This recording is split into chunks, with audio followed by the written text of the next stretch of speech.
we are today, going to think about carving waxes. I have in Canvas a couple of videos for you guys to look at. Everybody has a different way of carving waxes. I have a tendency to just kind of be a little intuitive, see the wax, get my hole in the inside the size I want, and then just start carving. But I do think that it's a good idea for you guys to think about the design that you want, because what if you want a ring that is real wide on the top and narrower on the bottom? You've got to start with a chunk of wax that's as wide as you want. So this book that I really love is called Basic Wax Modeling. I don't know if it's still around, but what I really like is that they show the 4 different views of the ring so that you can think about what size piece of wax you want to start with. I have my quick little idea here. I'm thinking about making a ring that looks like it's been divided, and then I was thinking it would be fun to go back in and somehow stitch the 2 sides back together, thinking about how divided our country is at this point. Then I started thinking about other kinds of clothing and things and how things are stitched together. So I'm not sure where this is going to go, but the first thing I need to do is find out what size I want to make it. And so these are the ring measures, and I think I want to put it on my pinky. So I've got to find one that feels like it slides off and on and is going to come off when my fingers swell. So I think I'm going to go with this one, and this is a size 7. If you have a dash after it, it means it's a 7.5. But this is a good way to start. So now I've got my ring size. I can now look and see if the wax that I cut is going to be big enough for the ring that I want. And I think I've got plenty on the edges for what I'm going to do, and I've got a little bit more on top than I really need. So what I want to do now is I want to take and find center. And so I'm going to take my trusty old dividers, and I'm going to go from corner to corner, and I'm going to draw my lines, and that's going to find me center. If I know I'm going to have a lot on top of the ring for a stone setting or something, then I probably want to start and drill my hole lower so I've got more material on top. And so that's what I think I'm going to do. So I'm going to just push down, and that's going to be where I'm going to drill.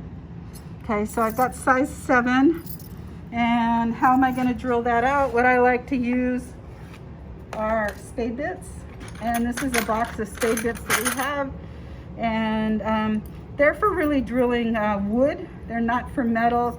They've only got a cutting edge on 2 sides, but they work really well for wax. So what I'm going to do is go in and try to find one that's just slightly smaller, too much smaller than my interior diameter. And doggone it, I should have had this figured out. 5/8. 5/8. It's just going to be, see how it's just a little bit smaller, because in drilling these holes might not be perfectly round. So I'm going to take this spade bit and I'm going to drill the hole in this on the drill press. So come on over, I want to introduce you to our drill press. This is a tired old drill press. One of the things I like to tell people about drill presses is do not ever leave the chuck in the key, the key in the chuck, because if somebody by accident turned this on, this would go flying around and either hurt someone or crack the window. So that's why it says take key out of chuck, and I find it in there all the time. I think people feel like they're just cleaning up. The way this works is just like a flex shaft. So it's got a 3-jaw chuck. So I'm going to open up the 3-jaw chuck, and I'm going to slide my spade bit in, and the spade bit has kind of flat sides on here, and that's where I want to clamp it down. Okay.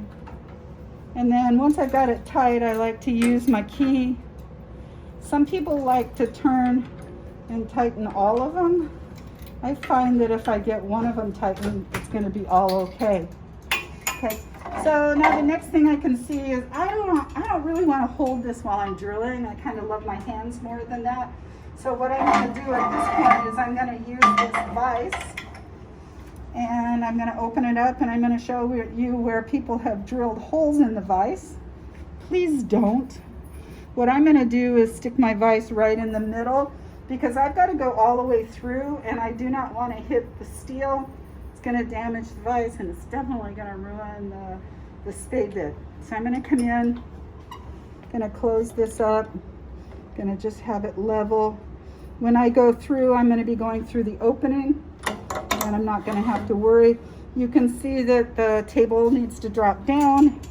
This might be a two-person thing. Sorry, Eric. I'm going to drop this down just enough to lock it in place. And I'm going to slide this in. Gonna find my little dimple. Gonna check where I am. Okay, there we go. Gonna turn it on. So this drill press runs at 1 speed because somebody tried to change the speed without running it. It's great because it runs at a speed that's really low for both metal and wax.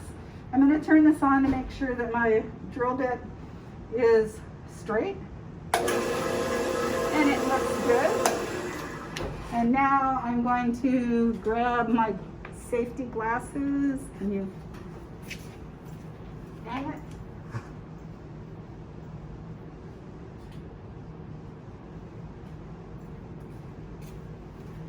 So I've got my safety glasses. I got my hair pretty much pulled back. I'm going to hold on to this really sturdy here. I'm going to start it running, and I'm just going to slowly begin to drill in. And I come back up to relieve the material that's being cut out. And we're getting really nice, beautiful blue ribbons.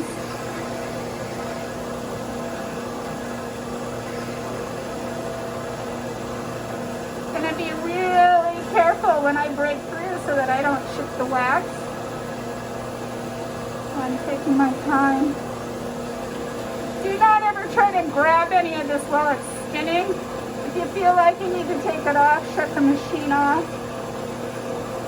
I can feel that I went through. I'm going to bring it back up, and I'm going to shut it off. One of the things we have to really pay attention to is this wax is really slippery, so it's like having a banana peel on the floor, and we don't want anybody taking a header. So after I get through with the video, I'm going to make sure that I come in and I clean up after myself.